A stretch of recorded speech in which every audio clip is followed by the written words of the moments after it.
Apakah boleh peristiwa ini untuk menggambarkan keberadaan seorang anak manusia biasa seperti Anda dan saya?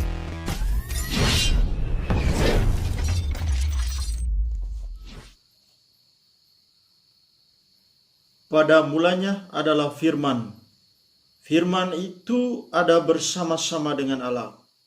Dan firman itu menjadi manusia dan tinggal di antara kita. Apakah boleh peristiwa ini untuk menggambarkan keberadaan seorang anak manusia biasa seperti Anda dan saya? Prolog Injil Yohanes ini menggambarkan tentang eksistensi Yesus Kristus. Yesus memiliki pribadi ilahi sekaligus manusia. Keilahian Yesus itu tampak dalam keberadaannya yang bersifat pra-eksisten bersama-sama Allah. Sifat pra-eksisten ini hanya dimiliki oleh Yesus yang disebut dengan Putra Allah. Keilahian Yesus juga tampak nyata dalam karyanya di dunia ini, yakni membangkitkan orang mati, menyembuhkan orang sakit, memerintah kosmis dengan kekuatan sabdanya, dan juga keilahian Yesus yang paling mengagumkan adalah bahwa Yesus pernah mengalami kematian dan mengalami kebangkitan dari mati pada hari yang ketiga. Sedangkan sifat kemanusiawian Yesus dalam hidup hariannya adalah bahwa Yesus pernah dilahirkan dari manusia, pernah mengalami rasa lapar, rasa sakit, tertawa, bahagia, bahkan marah sekalipun. Namun kecuali dalam hal dosa. Orang beriman Kristen menempatkan Yesus sebagai tokoh sentral bagi hidup mereka. Orang Kristen percaya, baik yang hidup sejaman dengan Yesus maupun sesudah Yesus, mereka mengakui bahwa Yesus adalah Tuhan, Putra Allah, penguasa kehidupan dan kematian, dan sederetan doktrin kepercayaan lain akan Yesus Kristus. Yesus sejak awal mengajak orang untuk beriman kepadanya. Sedangkan generasi yang akan datang, Yesus mengantisipasi agar mereka beriman kepadanya. Dia mengatakan, "Berbahagialah kamu yang tidak melihat namun percaya." Para pengikut Yesus, baik 12 rasul maupun orang-orang yang hidup sesudah Yesus, mereka merasa penting untuk membukukan historitas tentang Yesus, baik sabda dan tindakannya. Tidak cukup mewartakan siapa Yesus itu hanya lisan saja, sebab hal ini bisa saja menimbulkan penafsiran berbeda tentang Yesus dari generasi ke generasi. Oleh karena itu, para penulis suci mulai menulis tentang Yesus. Ada yang menulis mulai dari peristiwa kelahiran sampai kenaikannya, dan ada yang mulai dari keberadaan yang pra-eksisten Yesus sampai kenaikan ke surga, janji Roh Kudus, dan kepenuhan eskatologis. Menurut para ahli dan para ekseget, bahwa kisah yang paling dramatis dan mendekati fakta sejarah adalah Injil Markus.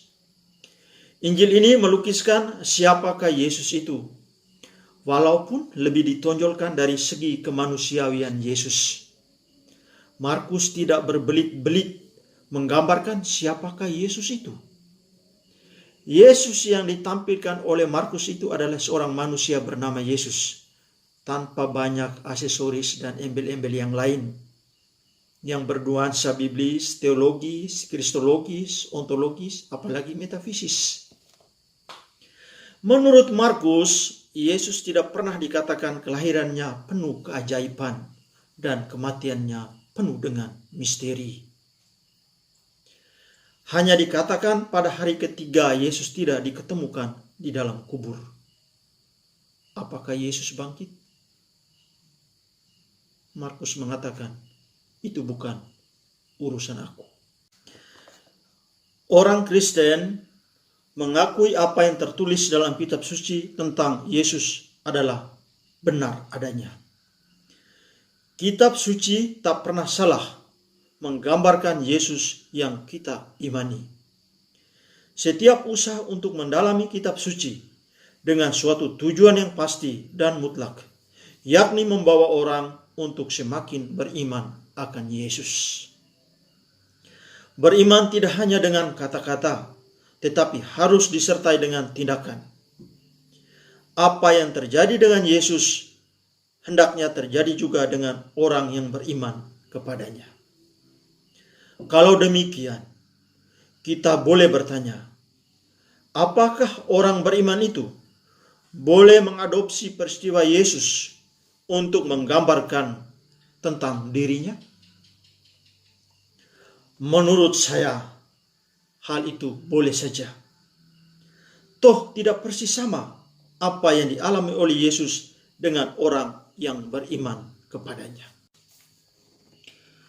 Berdasarkan pemahaman tersebut, saya ingin membuat sebuah analogi tentang Yesus yang pra-eksisten dan peristiwa inkarnasi untuk menggambarkan hidup manusia atau eksistensi seseorang seperti Anda dan saya. Menurut saya, seorang manusia sudah ada sejak pra-eksisten, sebelum kehadiran nyata saat ini, sekarang ini. Ketika seorang pria dan seorang wanita berjumpa, dan perjumpaan ini menimbulkan rasa tertarik, kemudian cinta, dan akhirnya mereka buktikan lewat tindakan biologis. Dalam hal ini, suami dan istri sah. Hubungan biologis seksual ini akan menghasilkan seorang manusia. Maka kelahiran seorang manusia itu diawali dengan kata-kata sayang, cinta, kemudian dibuktikan lewat tindakan yang nyata. Melalui tindakan yang nyata inilah terciptalah dalam tanda petik seorang manusia. Peristiwa pra-eksisten dan eksistensi ini dialami oleh setiap manusia.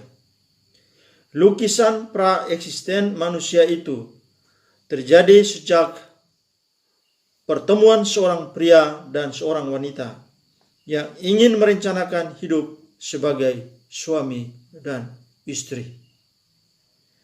Pada masa pacaran, seorang pria dan wanita mengungkapkan rasa simpati, perhatian, kasih sayang, dan cinta. Di samping itu, mereka merencanakan sesuatu untuk masa depan. Salah satunya adalah anak. Tentu saja pada tahap ini, tahap pacaran, semuanya terjadi dalam konsep atau idea-idea. Tahap perkawinan, rencana dan konsep-konsep serta ungkapan-ungkapan kasih sayang, cinta, perhatian dilakukan dalam aksi, yakni hubungan biologis seksual. Akhirnya konsep idea-idea ini tampak dalam bentuk seorang manusia, yakni kelahiran anak.